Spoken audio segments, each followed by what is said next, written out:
Eyewitness News. Be there as it happens. City News.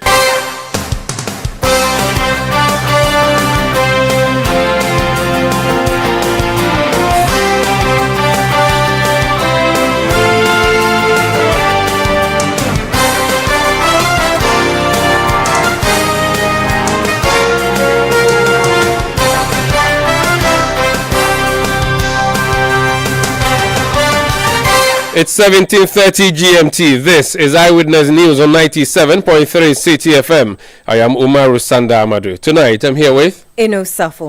And coming up over the next 90 minutes.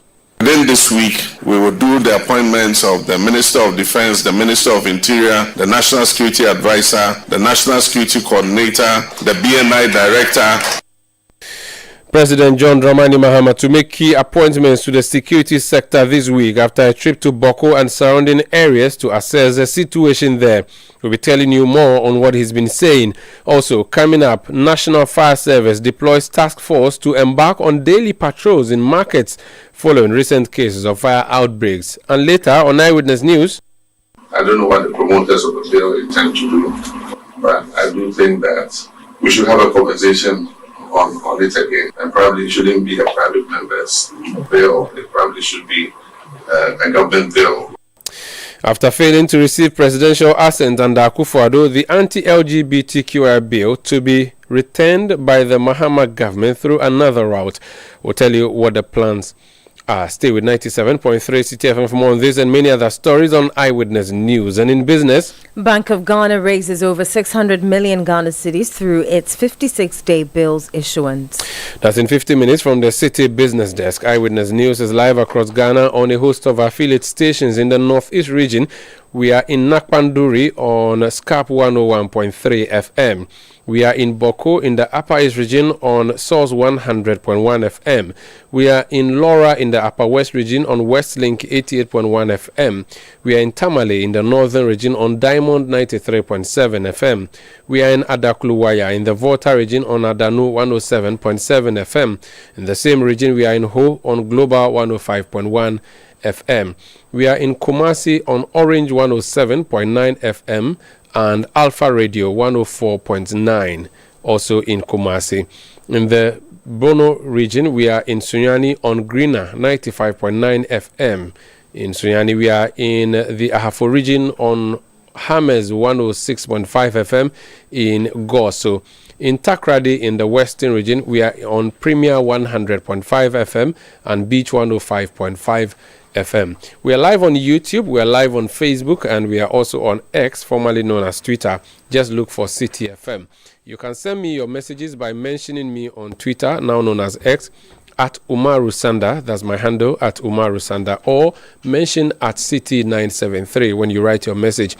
Alternatively, you can go on WhatsApp and send a direct message to 0549-986-996, 0549-986-996. This is Eyewitness News on 97.3 Citi FM. I am Umaru Sanda Amadu here with Eno Safo, who brings us our first story. Anti-corruption crusader Vitus Azim has called for a complete halt to the construction of the National Cathedral project. His remarks follow President John Dramani Mahama's announcement that investigations into the project will commence soon with a possibility of relocating its site. In an interview with Citi News, the former executive director of the Ghana Integrity Initiative indicated that Ghana lacks the financial capacity to undertake the project and suggested transferring it to private investors. I think the project should be halted in any state, at least for now. We don't have one Christian religion in the country. We have several different religions and they all have their cathedral. Why do we need another national cathedral? And these things should be private. If some church has money to invest in a private cathedral, that's fine. But not for the state to be doing these things when we are hard up with cash. I think it should be abandoned, or at least it should be put up for private people to come in and work on it. If it's going to be a tourist center, that kind of thing. That's what Nanado said at first when he came. He said it was not going to be a burden on the state. What have we seen? Because politicians, when they start something, they want it to advance so that it will go to their credit. And you see, remember that President Mahama was speaking to churches, religious leaders. And even though we have finished the campaigning, they still want to do these things to get everybody on board, the government. But I think that it is not necessary. We should stop it. He further described any potential relocation of the project site as completely unnecessary. I don't think it is necessary to relocate the project because the government has already spent so much money on this project, and relocating means a lot. Are we going to allow those houses that were there to come back, and at what cost? Government has already acquired the place, and so they should go ahead. If at all they have to continue the project, which I don't think they should.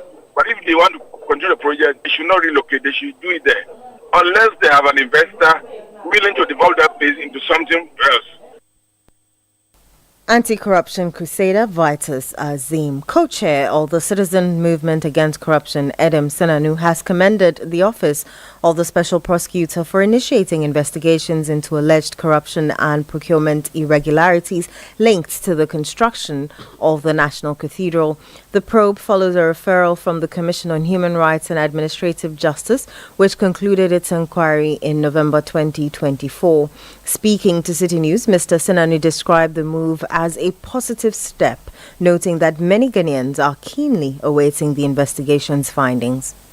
Don't forget that this is a referral, and so they are responsive to that referral. They are responsible to act once there has been a referral.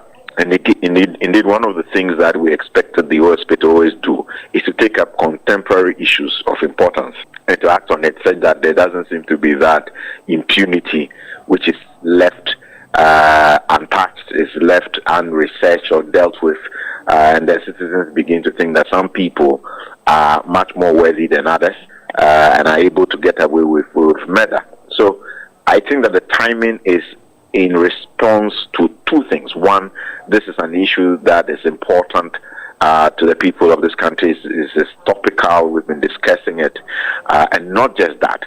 There's a track report that explicitly refers this to them because there are elements of the report that the OSP is mandated to act on. And so the OSP is bound by its responsibility and its mandate to come back and say, yes, we've taken it up and we are going to investigate. You heard co-chair of the Citizen Movement Against Corruption, Edem Senanu. This is Eyewitness News on 97.3 Citi FM. We are coming to you from our studios in Accra, Ghana. My name is Umaru Sandamadu, here with Eno Safo. Now, John Dramani Mahama was sworn into office just a week ago, exactly 8 days ago today.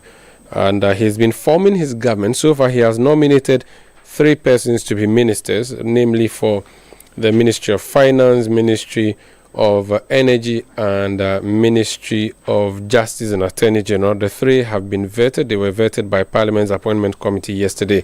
Tonight, he's releasing another list of ministerial nominees. Meanwhile, he has said he's going to finish all of that within 14 days. Tonight, he's going to the regional level, so I have communication from the presidency for you. And he says the President of the Republic, John Dramani Mahama, has sought for approval from Parliament considerations for the following as ministers for 10 regions. Communication has been sent to the Speaker seeking their vetting and approval. So 10 regions. Mind you, we have 16 regions. The President has nominated ministers for 10 regions. They are 1, Northern Region. The person nominated is Adolf John. That's the person who has been nominated for Northern Region, Adolf John, as Northern Regional Minister. Oti Region, the person who the President has nominated to be Regional Minister is John Kwajo Japon, or John Kwajo Japon. He is the Minister nominee for the Oti Region. In the Volta Region, the neighboring region, is James Gunu. James Gunu, very popular within the NDC circles. He is the nominee for the Volta Region. Eastern Region, Mrs. Rita Akosia Eje Awate. Mrs. Rita Akosia Eje Awate is the nominee for Eastern Region. In Northeast, the person the President has nominated to be his regional minister is Ibrahim Tia. Ibrahim Tia has been named as Northeast Regional Minister nominee. In the Ashanti Region, the President has chosen Dr. Frank Amwakohene. Dr. Frank Amwakohene as his nominee for Ashanti Region. In Upper East, where the President is just returning from, is nominated Akamugri Donatus Atanga. Akamugri Donatus Atanga as the Upper East Regional Minister nominee. In Ahafo, the president chose Charity Gardner. Charity Gardner is the person who has been nominated as the Ahafo regional minister. In the Savannah region is Salisu B. Aurebe. Salisu B. Aurebe, that's the person that the president has nominated for the Savannah region. And in the Greater Accra region, the president has nominated Linda Oklu, member of parliament. Shai Osudoku, my member of parliament there, Linda Oklu, is the one who has been named as Greater Accra regional minister nominee. So let me just take you through the list again. Ministerial nominees for the regions: Northern region, Adolf John; Oti region, John Kojo Japon; Volta region, James Gunu; Eastern region, Mrs. Rita Kosia Eje Awati; Northeast, Ibrahim Tia; Ashanti region, Dr. Frank Amwakoheni; Upper East, Akamogri Donato Zatanga; Ahafo region, Charity Gardner; Savannah region, Salisu B. Aurebe; and Greater Accra region, Linda Oklu. So there are 6 regions outstanding. So there's no Western region, there's no Western North, there's no Bono East. That region has not come yet. So those are some 3 regions. Central region is outstanding. That has also not come yet. And one of the Brong Ahafo regions, so that should be Bono East. So Bono East, Western, North, Western, and Central region. These regions have not come, as well as Upper West. That will be the 5th region, whose minister nominee is yet to come. But the whole North has been taken care of. Northern, Northeast, and Savannah have been taken care of. Volta and Oti taken care of. Greater Accra region taken care of. Eastern region taken care of. Ashanti taken care of. Upper East taken care of. So the outstanding regions: Upper West, Western North, Western region, Bono East, because Ahafo has had a nominee already. And so we still have Bono and Bono East outstanding. And then we have Central region, and then we have Western North and Western. These are the 6 outstanding regions where the president is here to make an announcement for who would be his regional representative, or his representative at the regional coordinating council as regional minister. So this is actually the latest information from the presidency. The names, we are told, have been sent to the president, not the president, to the House of Parliament through the Speaker of Parliament for vetting. This is Eyewitness News on 97.3 Citi FM. And talking about nominees, the President John Dramani Mahama is set to make key security or key appointments to the security sector this week. According to the president, these new appointments are aimed at addressing the ongoing conflict in Boku and other areas. Speaking at the Boku Nabes Palace during an address to the chiefs and people of the Kusau traditional area, the president described the appointments as the first step in his commitment to restoring peace and stability to the region. Let's listen. Boku is going to be one of the major issues we confront. We had managed to maintain the peace in Boku until this government came along, and some security lapses led to what has happened. And so one of the things we're going to do is to look at that as quickly as possible. Luckily, this morning I got my first security briefing, and you can be sure that Boku was one of the issues that came up. And so it's something we're going to tackle and look at how we can calm the issues. So that's President John Dramani Mahama. Let's go to the region now and speak to Ibrahim Abode. He's our correspondent in the Upper East region. Ibrahim, you're welcome to Eyewitness News. It has been a very busy day for the president and indeed those of you covering the region, because he did 2 regions at a go, didn't he? Tell us more on what he has been doing, where he has been going, and what he's been saying. So, Sandra, basically, the president came to the Upper East region, specifically Boku, to actually visit the people of Boku, and then to interact with them and to tell them that he is ready to handle the affairs of the situation there. That's why his first point of call was at the Boku Naba Palace, where he went. He had a closed-door meeting with the overlord of Boku Naba Sigiri Aburago Azoka the second, and afterwards he came out of the closed door to meet other traditional leaders within the Boku area or the Kusak area. So these are traditional leaders from the Zabila, the Garu, Tempane, Pusiga, and all other divisional chiefs within this Boku enclave. and he assured them that his government will put up efforts to actually bring the conflict to bear. So that is what he's saying. And during the campaigns when he visited the Upper East region, he actually assured the Upper East Regional House of Chiefs that when he is given the power to lead Ghana again, one of the key issues that he will try to work out for is for peace to return to Boku. And he indicated that during their tenure, they were able to manage the security situation in Boku until in 2021, when the MPP government were not able to manage it, according to his words during his campaign. So today, basically, he came to thank the people for their massive support during the elections and to tell them that he is ready. And he has also added that within the short period, some key ministerial positions will be offered to people, and he will assure those, or he will instruct those people to put Boku as a key factor when they are dealing with their issues. So he is saying that he will try. Aside that, the residents of Boku, led by the overlord of the Boku traditional area, indicated that he suggested for the creation of a region. The president told the people that, yes, it is feasible, but it is not a presidential order. It has to go through certain measures.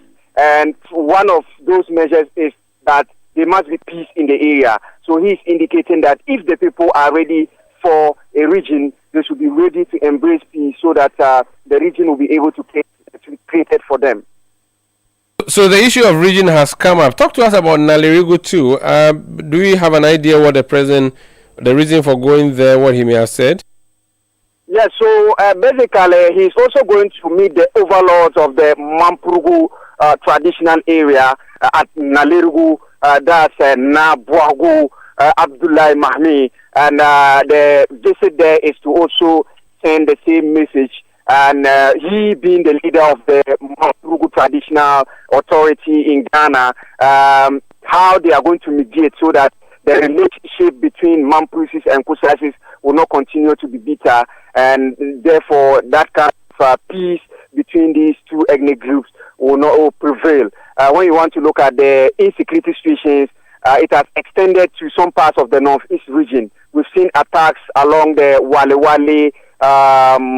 Bogatanga or Bogatanga Tamale Highway around the Wale enclaves, where some people have lost their lives, some properties have been destroyed since the eruption of the conflict. So he's trying to also put the Mampurusis in the picture and to also put his message before them to see how he will bring these ethnic groups together so that they will peacefully coexist. Which means that, so the president is meeting the Nairi, is that what you said? Exactly. So he has met the Bokuna, but he's meeting the Nairi, and these are the two heads of the two ethnic groups that appear to have been in the conflict in Boku over the period. Yes, exactly. I see. Talk to us about other issues that have been happening while of all of these. I think you were reporting earlier that there was an attack on a tricycle in the region today. Yes, so a truck, a Kia Reno truck. This is a mini truck that they use to actually transport goods. So Kia truck that loaded around Moknori in the Boku municipality was actually traveling to Kumasi, and that I am reliably informed the truck loaded vegetables. This is the season for vegetables. So usually they transport the vegetables from the Upper East region here to the southern sector. So the Kia was traveling from Mognore to Kumasi when they were accosted or they were ambushed along the Wale enclave, and then the car was bent down. So that is what happened today. We understand the military also did not take that action lightly and went into the area and manhandled some individuals regarding or relating to that incident. Thank you so much for speaking to us here. That's Ibrahim Abode. He's our correspondent in the Upper East region. This is Eyewitness News on 97.3 Citi FM. Let's go back on the phone line, speak to the Member of Parliament. Actually, we'll do that. Let's hear more on what President John Mahama has been saying in the region. Thank you very much. There's not much to add. I think my brother, Honorable Mama Yarga, has explained everything that transpired in the room with my father, the Zugrana and Overlord of Boku. I just want to emphasize a bit of what he said. If you remember, I came here to seek the blessings of my father for the election, and God granted our heart's desire, and I got elected. And so my first mission was to come and say thank you to him.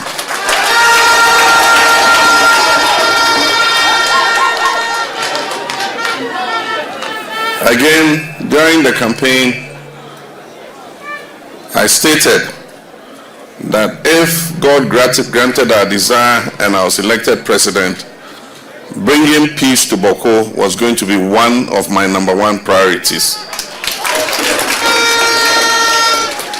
So today is exactly 1 week when I was sworn in at the Black Star Square. And it's my first major assignment outside Accra. And so I decided to come and assure you that we're going to work very hard to make sure that we bring peace back to Boku. I remember when I was president, Boku and surrounding areas were very peaceful. And work was going on, people were going about their duties. It's sad that this situation has occurred again. And I know that for the last 3 years, you have not been able to sleep. You've been living under stress. And so the priority of our government will be to bring peace back to Boku so that everybody can go about his duties without fear of harassment. We want to assure you that we're putting in place the various appointments so that we can have ministers and other officials who are responsible for the security to take charge. And so within this week, we will do the appointments of the Minister of Defense, the Minister of Interior, the National Security Advisor, the National Security Coordinator, the BNI Director, and all the others. And when these appointments are made, I'm going to charge them to make Boku one of the #1 priorities that they attend and deal with. And so I'll appeal to you to exercise patience, exercise restraint, and to let you know that I am apprised of the issue. I'm going to deal with it, and I can assure you, have trust in myself and this administration that by the grace of God, peace is going to come back. Permanent peace is going to come back to Boku. And so, as my younger brother said, from here we'll continue to Nalergo to meet the Nairi too and deliver a message to him. We cannot live in a country where our people don't feel safe. Our people must feel safe to travel wherever they want at whatever time and not have people shooting at them. And so you can be sure that we'll deal with all these situations so that we all can have the peace that we need in order that our traditional areas can progress. So I thank you very much. May God richly bless you. My father reminded me about his request, and you all know what request that was.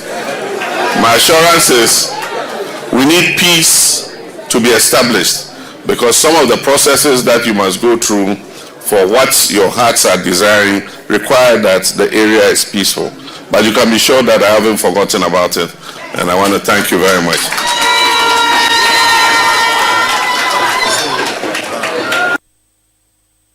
So that's the President John Dramani Mahama speaking there about the request that was made him for the creation of the Kusau region, which is a region to take care of a number of districts surrounding Boku.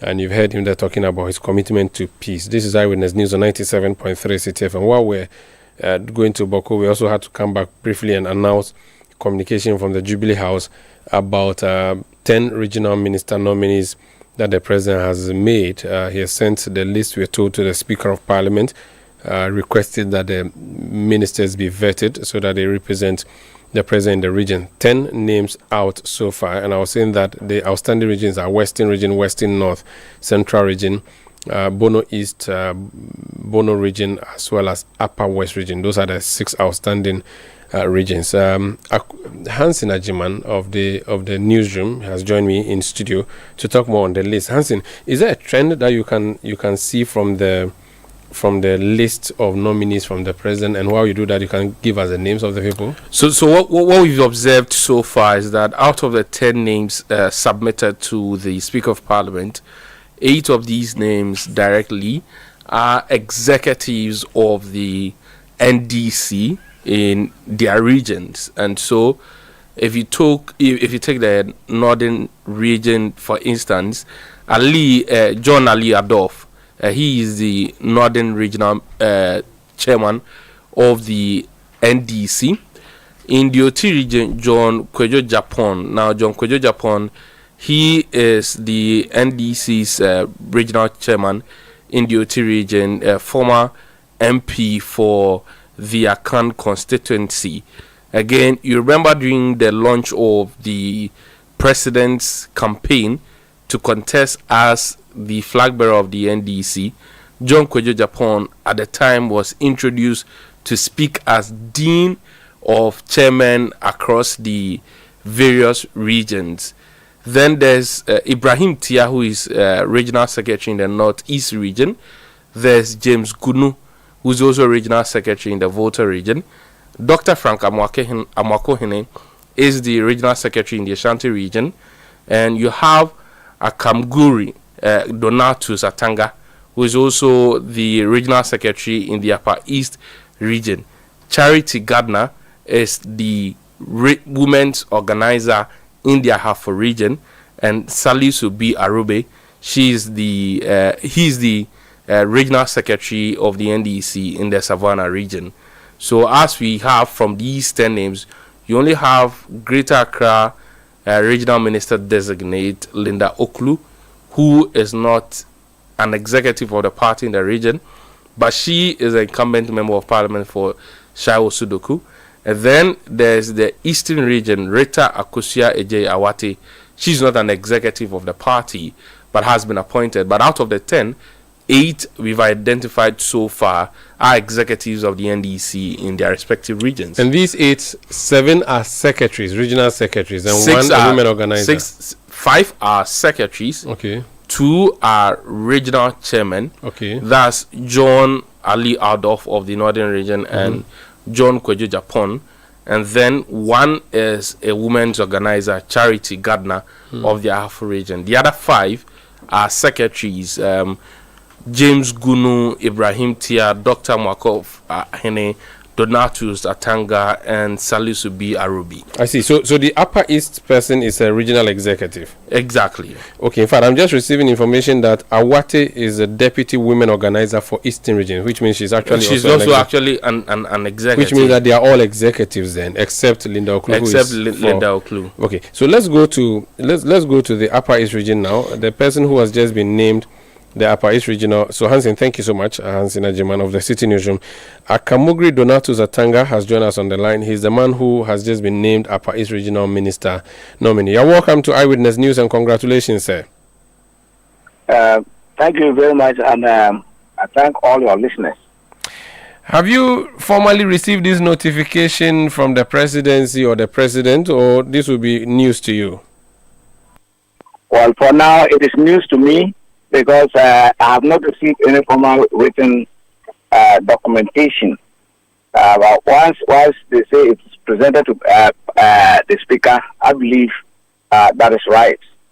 But has the president had any discussion with you about the possibility of making you regional minister for Upper East? Yes, that has been done. Which means that you would have been expecting this? Yeah, I was expecting that I should be named. Who are you? I come with Donatus. By profession, I'm a teacher. I taught in Bolga Girls Secondary School for 10 years, from 1997 to 2008. From there, I became the Ghana School Feeding Program Coordinator in 2009 to 2017.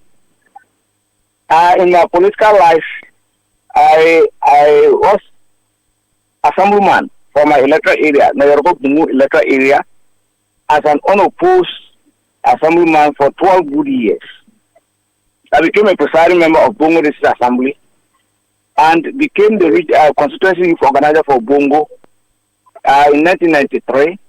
Became the deputy youth organizer for Upper East Region in 1993 still, and became the acting regional youth organizer in 1994.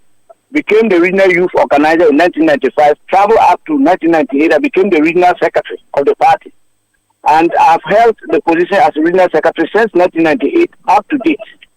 I won over 8 elections serially in the region, and that is my record. So at the moment, by the extension of my position as a regional secretary, I'm the longest serving NEC member of NDC in the country. So that is who I am. Interesting. You have a long list of achievements in the NDC, which means from PNDC days through to NDC to date. Yes, of course. From the PNDC era, I was the administrative secretary for Newsroom as under the CDR's concept before the introduction of multi-party system, that I became the youth organizer for Bongo constituency. I rose there up to the level that I am today. I'm curious, how old are you, sir? Do you mind sharing? Yeah, I'm in the 50. I'm born in 1969, so I'm around 54 plus. Wow, 69. Yeah. So we are in 2025. Minus 1969. You are 56 years old. But you've achieved a lot within. I actually thought you would be maybe in your 70s based on the CV you gave us. And I started my politics very young. When I was in school, I was in the secondary school when I started with my senior brothers with the PDC system, where you have the military regime. And then there were these people who were smuggling, and there were thieves around. So I took delight in going with my senior brothers to do community watchdogs. And from there that arose, my interest in politics was whipped up. Then I continued from sixth form. Then I became the administrative secretary for the CDRs of Bolungu Zone. And then when we then came to 1992 Constitution, the multi-party system set in. I became the youth organizer for Bongo, and I rose from that point. And that I was very young. I see. And so I started the politics very early. Because you're mentioning CDR, we are mentioning PNDC. I just want to throw this one in before we continue. There's a talk of bringing back the regional tribunals. I'm sure you may have experienced either the tribunals at the district level or at the regional level. What do you remember that? And is that something you think this government should bring back, which is subject on the table? Well, the tribunal system itself, the time it was operated under the military regime will be a different set of system than what is going to happen today under the democratic system. Because it is good to have the tribunal system and the community courts, because the ordinary people also have some influence. They have the understanding of the issues on the ground. So if we involve the ordinary people in managing their own affairs, it will go a long way to improve upon our systems. And so I believe that the tribunal system, if we put it in place, it can help. Now let's talk about, what's your profession? I'm a journalist. What are you? I said, by profession, I am a teacher. Okay. I'm a teacher by profession. I see. What are you going to bring to Upper East, or what does Upper East need, which you are going to provide? Well, Upper East is a region that is among the poorest regions in the country. And so what we need to do is to be able to mobilize our people and solicit support for bringing in projects that will provide employment to the youth. And so if you bring in projects that will provide employment to the youth, that will go a long way to solve the problem of Upper East. And you know, Upper East too, we are bedeviled with the issue of the crisis, the chieftaincy crisis in Boku. And so we will want to see the way that we negotiate with our colleagues. And I'm happy that the regional minister designates for the Northeast region is a colleague who is also a regional secretary, and I'm also a regional secretary. We can put our heads together to see how we can, in the end, be able to reach a certain compromise, a certain position, and so that we can have peace existing in these two regions. And peace is the necessary requisite for development. And so if we want to deal with our poverty levels, it is better to also deal or handle the security issues and ensure that there's peace for us to be able to do. And so our major program is to make sure that we stimulate the party to ensure that we are able to bring in projects that will provide employment for the people. Now, over the years, the issue around Boku, which you have touched on, has been with how it can be dealt with by the regional ministers, who are also the regional coordinating security heads. So, for instance, recently before Akufo-Addo left office, he had to reshuffle his ministers, send the one from Upper East to Upper West, and send the one from Upper West to Upper East, ostensibly to remove the issue of partisanship, or not partisan, but bias, from the regional minister at the time. And I think during the NDC time too, this happened at a time where there was a swap of regional ministers. From your name and from where you come from, Bongo, clearly you are a frafra, which means that you may not necessarily be connected to the conflict in Boku. Is that correct? Would that be an added advantage for you? Exactly, that is an added advantage because the proper people are not directly involved in the conflict. And so we are at a position that we can engage our brothers in the Maputo area and engage our brothers in the Kusasi area. And then there will be that trust, because once you are not one of the key players in the warring factions, then there will be the trust that what you are saying, you can stay by it. And so I believe that is an added factor, a factor that can inure to our benefit in trying to bring peace to Boku. Very well. Someone just sent me a message asking, you've been regional secretary like forever. You are like the headmaster of regional secretaries. Why didn't you ever climb up, at least contest to be regional chairman or move to the national level? How come you remain happy as regional secretary level? Well, I mean, it depends on your interests. I want to ensure that I make sure Upper East region is the home of NDC. And I had a target to do. And so I continue to ensure that I mobilize the support, try to improve the party strength on the ground so that Upper East can be the NDC stronghold. And you have seen that this year, the elections have been able to deliver 15-15 with the support of my other executives. And so in that case, I have built a case right now that Upper East is the strongest region apart from Volta and others. So that from there, if I now want to move to national, I can go on that my scorecard. So when I'm going to contest, you are a regional secretary. What is your track record of moving to national? But when you move to national with a certain track record, that is where people say, oh, you have delivered. So for that matter, let us move. But if you are a regional secretary and then your track record is not encouraging, you cannot move. But in any case, my regional chairman is over 22 years as a regional chairman. It depends on how you relate. My regional chairman is doing his best in the region. And I mean, there's a cordial relationship between me and him, and we put our heads together to improve upon the issues of the party. So when you don't have any friction with each other, you don't need to necessarily contest each other. What you need to do is to complement. And so I compliment the efforts of my chairman, and my chairman also compliments the efforts of myself and the other executives for us to deliver. So that is the reason why I do not think that it was necessary for me to go for chairman when the chairman is delivering. Finally, on a lighter note, since you are from Bongo, should we see more of the Bonaboto games and the trophy at stake?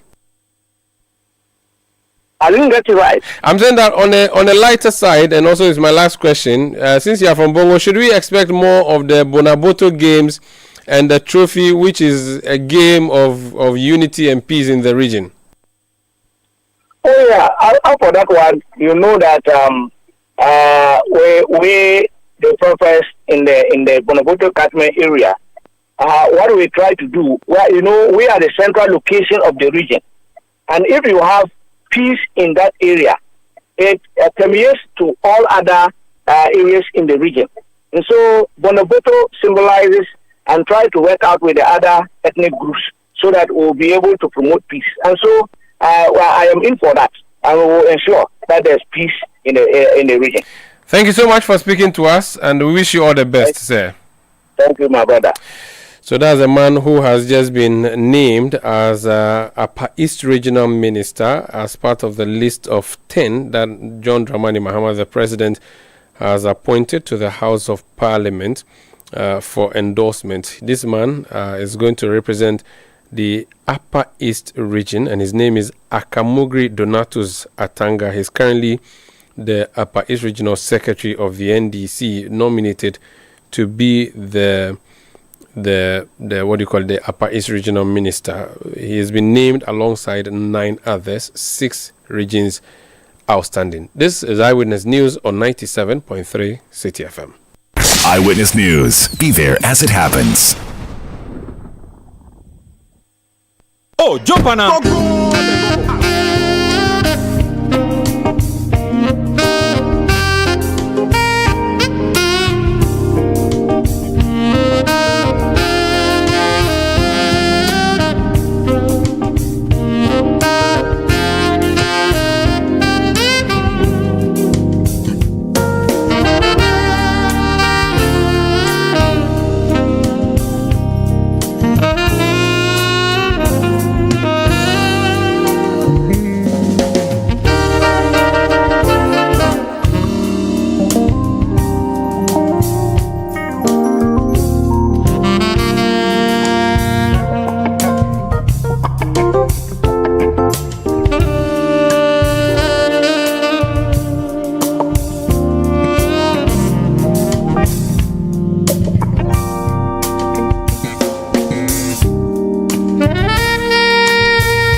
Eyewitness News on Facebook at facebook.com/Citi97.3, Twitter at twitter.com/Citi973, and Instagram at instagram.com/Citi973 with the hashtag Eyewitness News.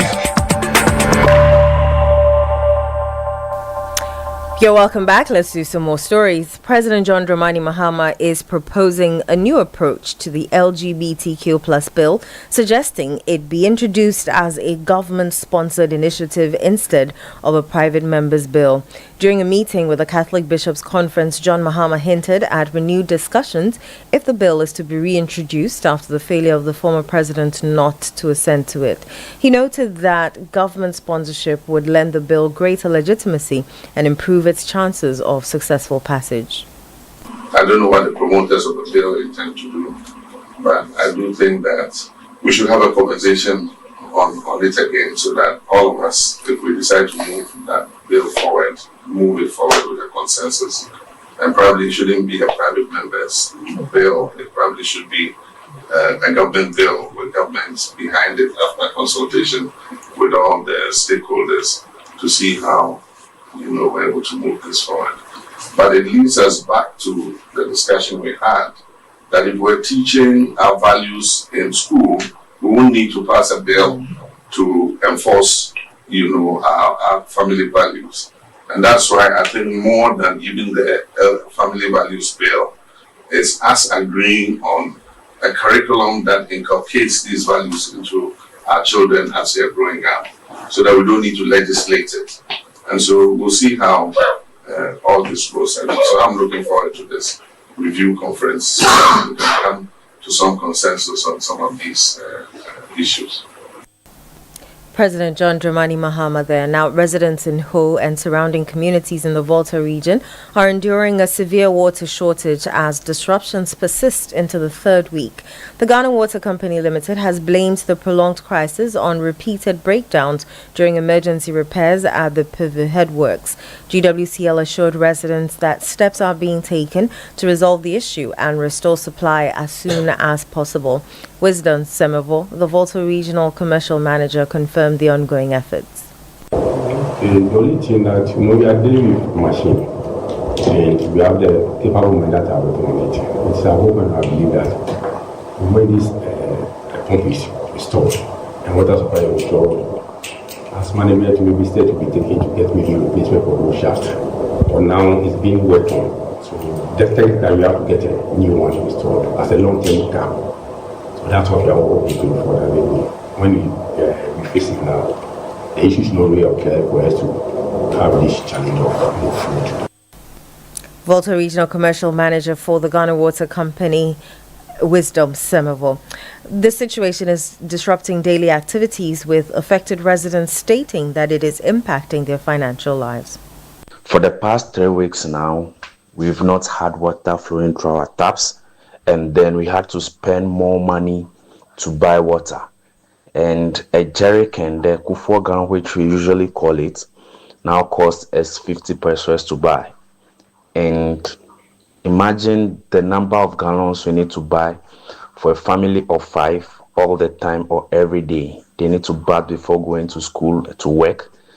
For some time now, we have been struggling to get access to potable water due to the damaged pumps at the Pivu headworks, which is really having tolls on our daily activities. We have to wake up, go around, look for water, but before going to work, which is really affecting our productivity at work. We are calling on the Ghana Water Company at a matter of agency to work on the pumps for us so that we can get access to potable water. You need to have a reservoir or a container that you can, save some water for yourself, for cooking, and domestic stuff actually. So it's a little bit expensive. I carry a little bowl where I used to fetch the water, and the woman says first it was 80 pesos, now it's 90 pesos per bowl. You heard some residents and hosts speaking about the acute water shortage. The Teacher Trainees Association of Ghana has appealed to the government and stakeholders to address ongoing strike by teacher unions to prevent further disruptions to academic activities. The appeal comes in the wake of a strike by the Colleges of Education Teachers Association of Ghana, which began on January 2, 2025 and has led to the postponement of the reopening date for colleges. In an interview with Citi News, the association's president, Swale Razak, stressed the adverse effects of the strike on their studies and urged swift action to restore normalcy. You will recall the long strike which lasted for 2 months and 6 days, somewhere last year, 2024, how we were deeply devastated by the effects, and then teaching and learning have unfortunately have to come to a halt.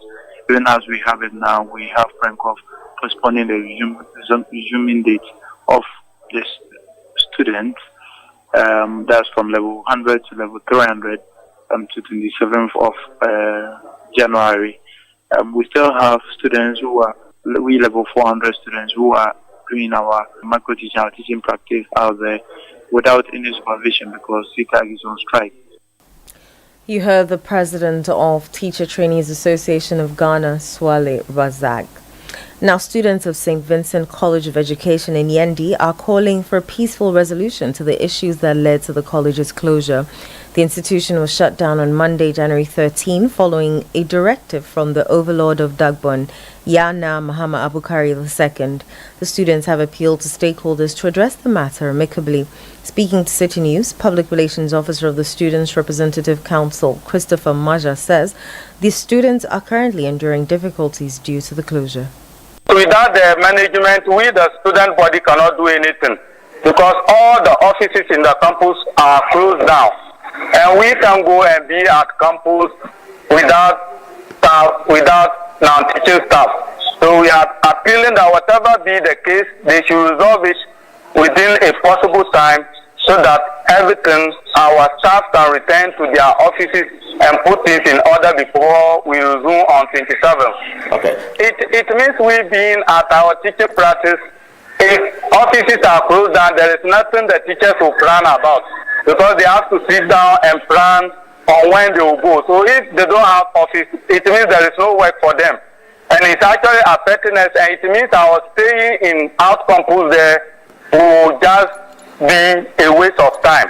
Okay. So we are just appealing to them to resolve this issue on time so that the administration can go back to work and then put things in place. Christopher Maja is the Public Relations Officer of the Students' Representative Council of St. Vincent College in Yendi. Now, the police are investigating a robbery in Manson Watreso in the Ashanti region where suspected armed men attacked minors returning home, stealing gold, cash and vehicle keys. Residents apprehended 2 suspects who were killed by a mob, while the remaining 2 fled with over 30 pounds of gold and 11,000 Ghana cedis. Authorities have retrieved the deceased suspects' bodies and are searching for the fugitives. Assembly member for the area, Kofi Mensah, confirmed the incident, calling for calm as investigations continue. Yesterday, they wanted to return home.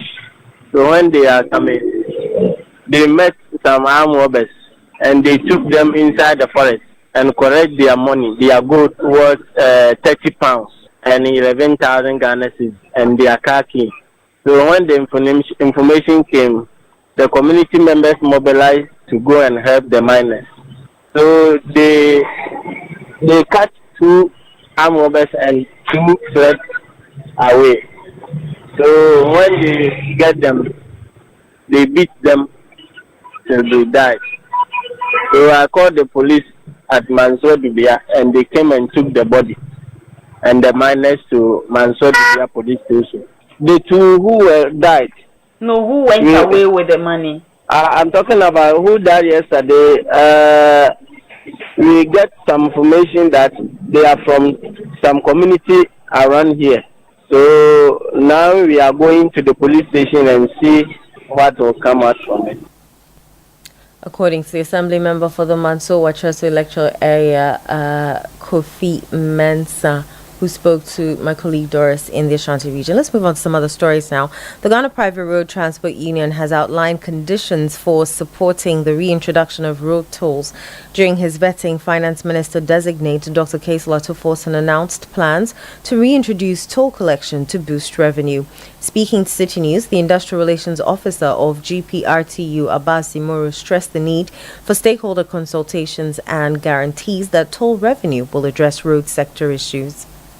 One, the one in charge should consult the playmakers, those involved for our ideas, our programs. Two, there should be an assurance that road toll, any income which comes from the road toll, shall be used to maintain the roads, to minimize the threat of accidents, road crashes on our roads. We don't have much program on that. Then most of the collecting points should also see a new face, because most often we have to be in a queue, one going to pay. They should also have a look at that. Make sure they minimize any system which could minimize the long queues at the paying points. And lastly, all the paying points are in a deplorable condition. They should make sure they repair all those places as well.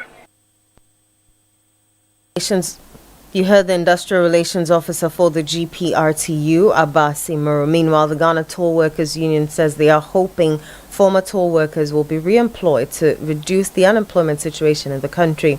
Here's General Secretary of the Union, Edward Duncan. We are upbeat because we had the opportunity to meet the current President, His Excellency John Dramani Mahama, when he was not yet a president, about 7 months ago. Amongst other things, he stated the fact that the unemployment levels in the country is very high, such that, if he has an opportunity to employ citizens through reintroduction of toll, he will do that. And we are hopeful that he will consider us who used to work there as well, because after all, we have the experience, we have the people, and there was a promise laid on us that we are not going to lose our jobs, that we will be reassigned. Seeing that the reassignment has not been fulfilled, we believe that if tolls is coming back, it is right and it's fitting that we are engaged, because governance is a continuous process. So if the previous government put this promise on us, we believe that the continuing government should, if you consider anything that the policy or whatever they said is good for your citizens or for the country, you follow through. So we hope that His Excellency John Dramani Mahama will consider us and employ us as well to bring experience on the table. You heard the General Secretary of the Ghana Toll Workers Union, Edward Duncan. Get the details.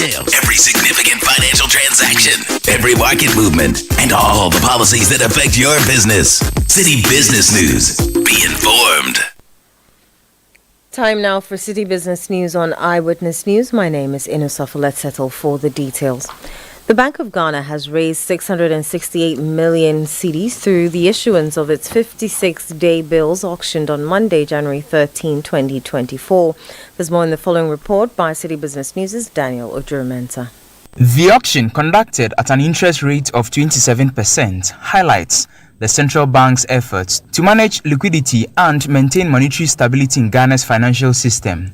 Although bid values from primary dealers and specific targets were not disclosed, the auction reflects the BOG's use of central bank bills as a key monetary policy tool. These short-term securities form part of open market operations which help regulate money supply, control inflation, and stabilize the economy. Market analysts have pointed out that the central bank's move is reflective of broader efforts to curb inflation, which has remained a persistent challenge in recent years. They have urged the Bank of Ghana to absorb excess liquidity, preventing excessive cash from circulating within the economy, which could otherwise drive up prices and destabilize the currency.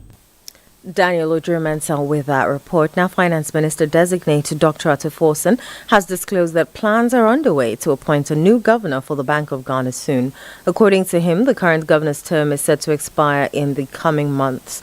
Dr. Forson made this remark during his vetting by Parliament's Appointments Committee, where he noted that the selection of a new governor is a critical decision aimed at ensuring continuity and stability in Ghana's financial sector. The governor will have to be appointed by the president.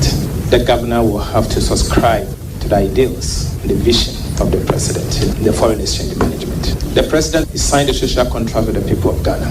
His appointment or his appointee must reflect exactly that. And so you have to appoint someone who subscribes to your ideals, someone who buys into your vision. And so he's going to appoint someone he believes will do what it takes. There's a central bank governor. We have a governor of the central bank. When is his tenure coming to an end? The chairman, you should be telling us, but I know he has had his 2 terms, 2 maximum terms, and he has some months to go. So certainly within the next 4 years, the president will have the opportunity to appoint. Finance Minister Designate Dr. Keiswato Forsen there. The Managing Director of the International Monetary Fund, Kristalina Georgieva, has commended former President Nana Addo Dankwa Akufo-Addo for his government's economic reforms and COVID-19 management. She touts the proactive measures of the erstwhile government as critical to mitigating the impact of the pandemic for macroeconomic stability. In a special letter to the former president to mark the end of his tenure, the IMF boss also thanked the Akufo-Addo government for its collaboration with the fund. In other news, Ghana's stock market had a standout year in 2024, with the Ghana Stock Exchange Composite Index delivering an impressive 56.17% return, the highest in 11 years, according to the GSE full-year market activities report. This exceptional performance highlights a robust year for investors, marking the index's best return since 2013. The Financial Stock Index also recorded a remarkable growth, posting 25.20% return, its strongest performance since 2017. Equity trading volume surged in 2024, with 992 million shares traded, valued at 2.15 billion Ghana cedis. This represents a year-on-year increase of 71.16% in trading volumes and a remarkable 163.15% growth in value. Market capitalization also saw a significant boost, climbing by 50.70% from 73 billion Ghana cedis at the end of 2023 to 111 billion Ghana cedis by the close of 2024. This increase reflects growing investor confidence and heightened market activity. The year saw significant gains for key stocks, with Univa Ghana leading the charge, followed by Ecobank Transnational Incorporated, GCB Bank, New Gold and MTN Ghana. The stellar returns and heightened trading activity underscores the resilience of Ghana's equity markets despite prevailing economic challenges. The strong performance in 2024 sets an optimistic tone for investor confidence heading into 2025. Natali Netiajahu with that report. The Independent Power Generators Ghana has expressed optimism that the Minister-designate for Energy and Green Transition, if approved, will spearhead efforts to address the sector's pressing challenges. This comes on the back of recent initiatives by the new administration aimed at tackling critical issues in the energy sector. In an interview with Citi Business News, Dr. Eliplim Apetogbo, the Chief Executive Officer of Independent Power Generators Ghana, believes the nominee's leadership could pave the way for resolving long-standing concerns impacting independent power producers and the broader energy landscape. Honorable John Jinapor is not new to the sector. He has extensive experience and understanding of issues of the energy sector. From the vetting committee, you realize that he is on top of the issues. This is one government official that I would say that even while not in office, he was still engaging to understand issues as it pertains in the sector. He is always ready to learn, and he has demonstrated that in Parliament during the vetting process. And personally, I am very much impressed, and I have the confidence in him that he will deliver results to the sector. Issues of the energy sector should be put to rest, and we all need to collaborate, support him to deliver the needed results. Dr. Eliplim Apetogbo is the Chief Executive Officer of Independent Power Generators Ghana. That's all for City Business News on Eyewitness News. My name is Inusafo. Up next is Point Blank. Eyewitness News. Be there as it happens. Oh, jump on go.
News on Facebook at facebook.com/Citi97.3, Twitter at twitter.com/Citi973, and Instagram at instagram.com/Citi973 with the hashtag Eyewitness News.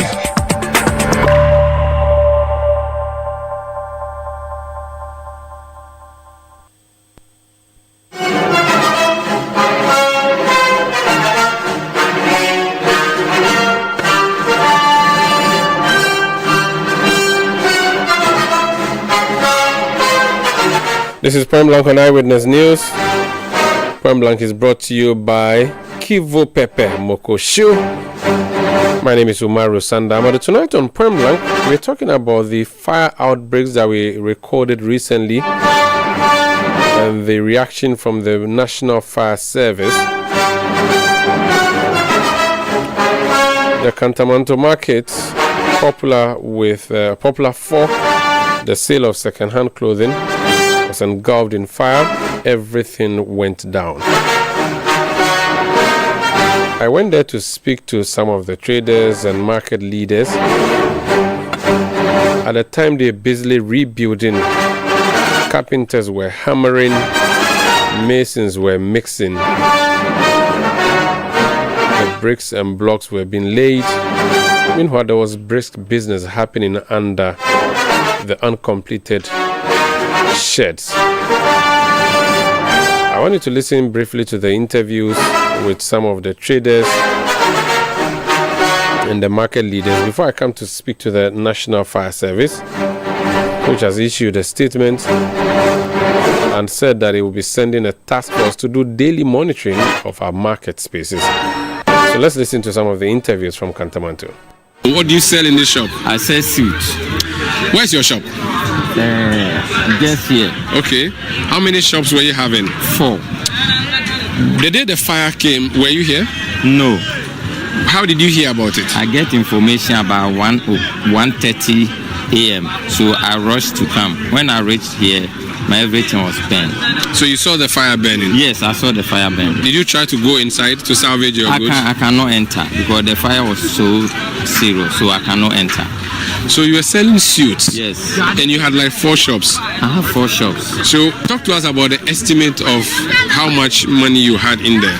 Oh, I sell brand new suit and the full one. When I calculate, I have about 700 pieces of suit. We can worth about 400,000 Ghana cedi, which is 4 billion. All of that's gone? Gone. Can I have an interview with you? I like how you call me darling. It's very nice. My name is Umaru. I'm from Citi FM and Channel 1 TV. I've seen that they are buying from you, which means market is booming already. We are trusting God. Were you having a shop here before it got burnt, or this is your first time? No, I'm having a shop here. Talk to me about what happened. We were there on the 2nd January. I had a call that there is fire outbreak here. So we rushed here. When we came, everything is just gone. What did you have in your shop?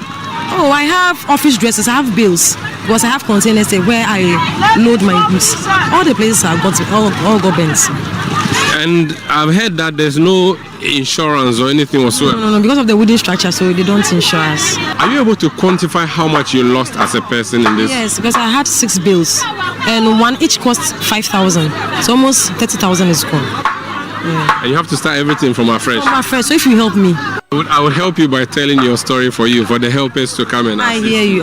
But I wish you all the best. Hey, how are you? We are doing good. How is the market going after? We are managing. It's not easy, but we are managing. Were you here on the evening the fire started? Home, but they called me, so I was here. Were you able to come and see your shop before you got there? Everything is bad. Everything is gone. This is new bill.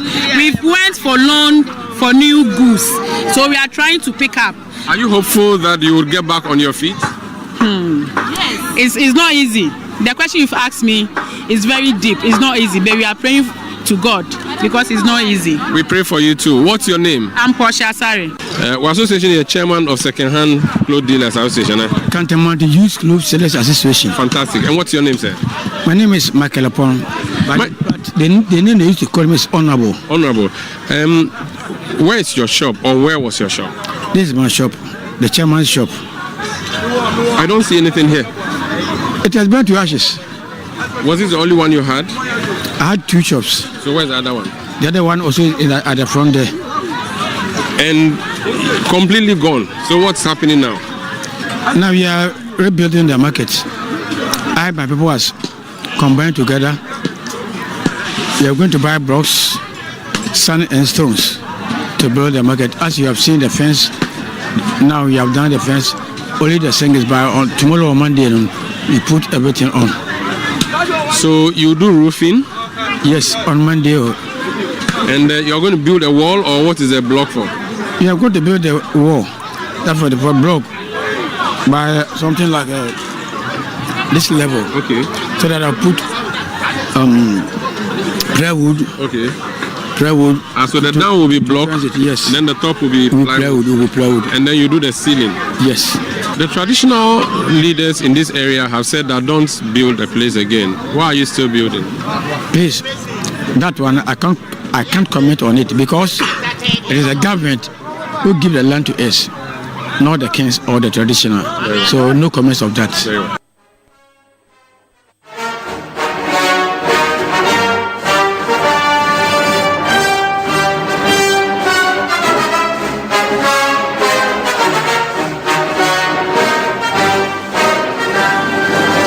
So here the chairman of the Association of Used Clothes or Second-Hand Dealers at Kantamanto speaking to me in an earlier interview for Channel 1 Television, Channel 1 Newsroom.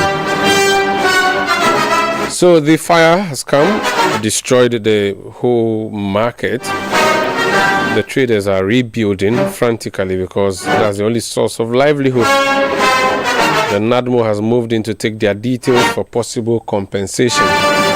But how do we prevent the fires? Alex Kingnati is a member of the communication team of the Ghana National Fire Service. Mr. Nati, before I talk to you about the statement he issued about what you describe as bold steps to protect markets, give me general updates. First of all, starting with the Kantamanto market, your investigations, what have you found so far?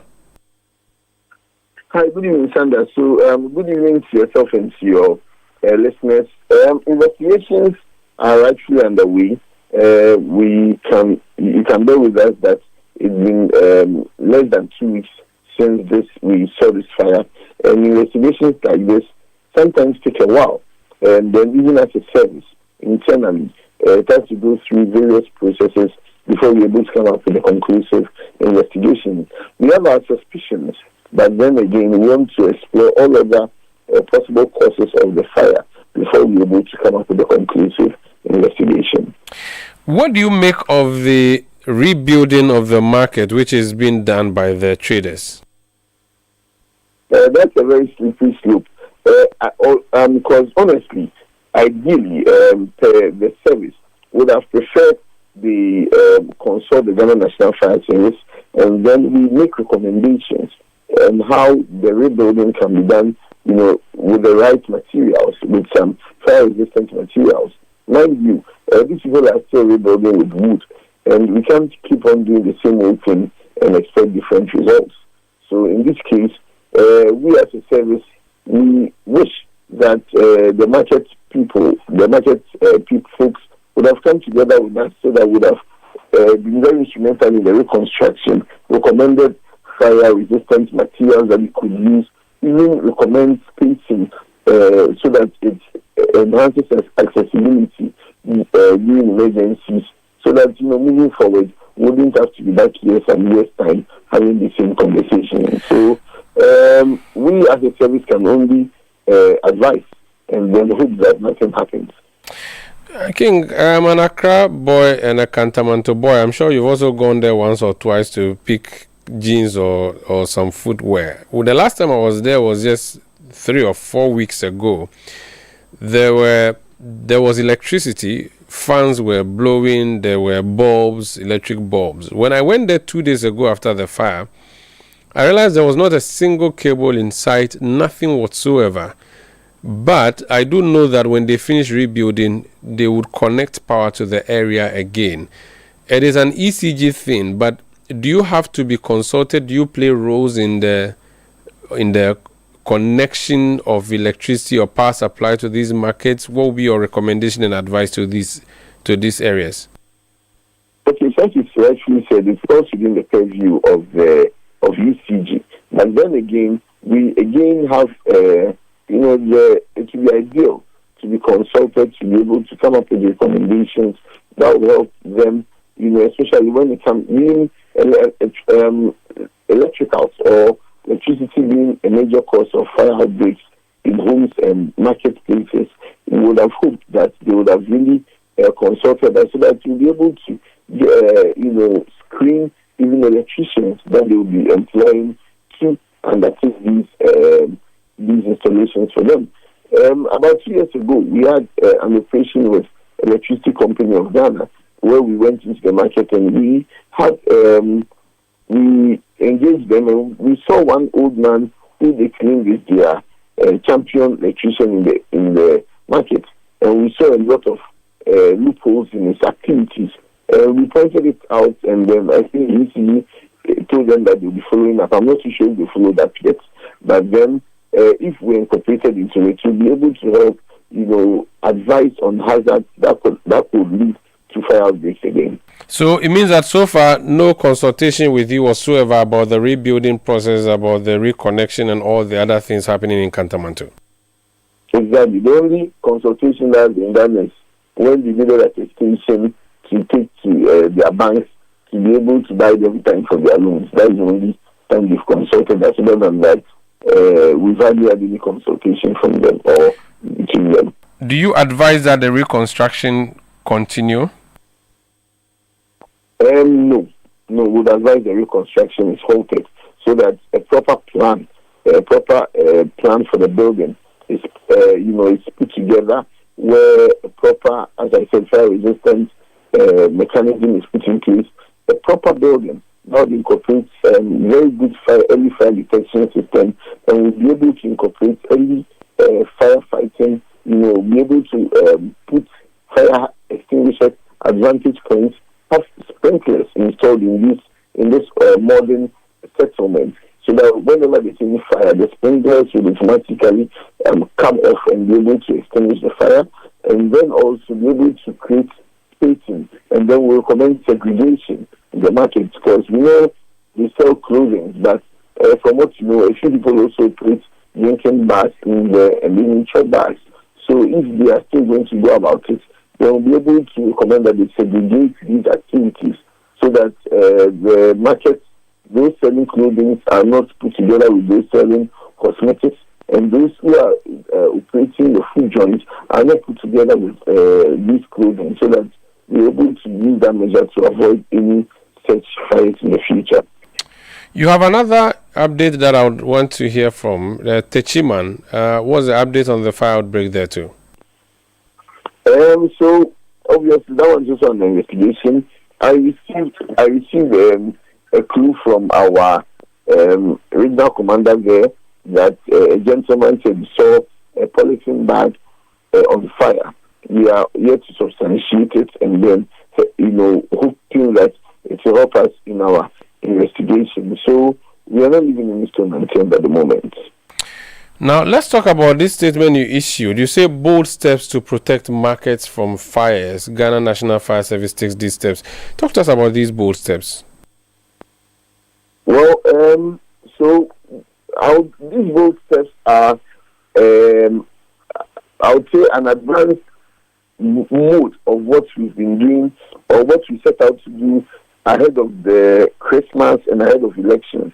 So ahead of the Christmas and election, one thing that we put in several measures, including the fact that we will embark on night markets in the various market areas.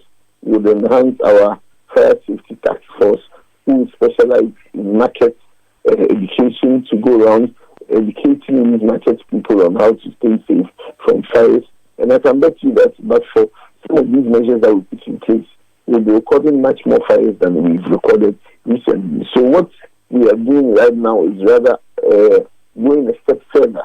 We acknowledge and we admit that we are logistically constrained. So it makes sometimes some of the ideas or some of the initiatives we want to put together, is presented with a setback as a result of our challenges. But nevertheless, we are still committed to serving the good people of Ghana. And so we are committed that for every major fire, or almost all the major markets within Ghana would commit fire tenders to go on patrols from 6 p.m. in the morning, in the evening, to 6 a.m. in the evening, to be able to help us, patrol, assess, and carry out surveillance exercises within this community to be able to identify if there's anything that can bring up fire, and then if we're able to identify anything that can bring out fire, deal with it, and then even if a fire should start at the early stages, we'll be able to nip it in the bud so that it doesn't become a fully developed fire. Now, securing the markets should be the duty of the police, no? Why do you have to go and be patrolling markets? I'm just curious. I thought you were only moving to stop the fire, but if you're moving around, would you be arresting people or you'll be looking out for smoke? What exactly would the patrol team be doing? So our major part of our job is fire prevention. We are committed to rather preventing rather than fighting the fire. So once we go there, we look out for hazards, we look out for things that could start fires. These are not things our colleagues, the police, can do. They can probably help if there's a case of arson. They can help with gathering intelligence so that we'll be able to flop any act of arson that might be in the planning stage. But then we look out for things that can start a fire. We also have our own way of gathering intelligence, so we are collaborating with our police counterparts. So with these forces together, you can imagine that we are not living in Eastern Anthem. So what are the key markets that you plan to do this deployment in? Is it just going to be Accra, Kumasi, or all regional markets? What's the scope? Because there are so many markets. In Accra alone, we have, dozens of markets. Yes, so as I mentioned earlier, we acknowledge the fact that we are logistically constrained. So what we're doing is that we are, for now, limiting it to major markets. We are limiting to major markets. One of the things that I have said in the past is that we are hoping that, we've made a call that we need more fire tenders being made available to the National Fire Service. It will be far-fetched to have so many fire tenders to the extent that you'll be able to even permanently, beyond these market fire, the scarce of the market fires, permanently station fire tenders in almost every market to prevent such an incident. But what I can say is that a market like the Ansuman market will be there, a market like Anya market will be there, Makola will be there, Ashaman market will be there, all the big major markets that you can think about will do well to provide cover. The challenge will be that whenever there is any emergency over there, we'll have to move our tender from the market temporarily to go and fight the fire and then return back to the market as a base. Even when we are moving to fight the fire, we'll do well to leave some personnel behind so that we are not leaving the market totally naked like that. So you would be in the markets 24/7? No, not 24/7, from 6 p.m. to 6 a.m. We are intensifying our efforts in the evenings. This is because a lot of these fires have happened in the evenings, and so we are hoping to tackle it in the evenings. And then again, you realize that during the daytime, at least there are people there. So if any fire should start at the earlier stages, we'll be able to identify it much earlier, and then they'll be able to call us early. Now, in the night, where people have gone home and have closed, if the fire starts at the early stages, or when the fire starts so little, there will be no one around to be able to identify the fire and then be able to deal with it. So by the time we realize, it would have blown into a full-blown fire. So once we carry it out in the evenings, once people are away, we'll be able to do the eye over them to ensure that nothing happens in the market. Thank you so much. We wish you all the best, and we pray that nothing happens in the coming days. But how long would your people be doing this for, though? Is it for just a month or two, or forever? That's going to be the plan. So for now, it's indefinite. And we are hoping that we've already mentioned the fact that we need a lot of resources. Once we have a lot of resources, we should be even at malls. Malls are one place that all of us have even not really looked at. As I said, we are looking at it, but people are not really looking at it. Looking at a place like Achimota Mall, God forbid if there's any fire, there are plans to move all the way from Abilinti or Medina to go and deal with the fire at a place like Achimota Mall. If there's any incident at Accra Mall, there are plans would have to move from either University of Ghana or Abilinti to go there. So it is not far-fetched to have so many fire tenders so that beyond the markets, we'll be able to even position fire tenders at malls and at almost every vantage point so that, every dynamism where gets full fire cover. Thank you so much for speaking to us, sir. Thank you very much for having me. That's Alex Kingnati. He's a member of the communication team of the Ghana National Fire Service. That would be it for Eyewitness News tonight. It came to you from our studios in Accra. My name is Umaru Sandabano. I did this with Endo Safo. Production by Bevlin London, with support from Manuel Ayama. Technical support from Emmanuel Latte. Emmanuel Usu and the new media team supported us on the social media side of things. We'll be back tomorrow at 17:30 GMT. Thank you for listening and have a good night.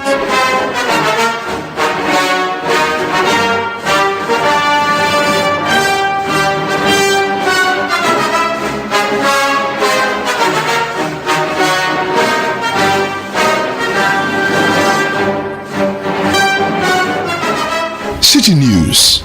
We speak first. Reach our hotline on 0302 224959 and get interactive on Facebook, City 97.3 FM, and on Twitter at City 973. City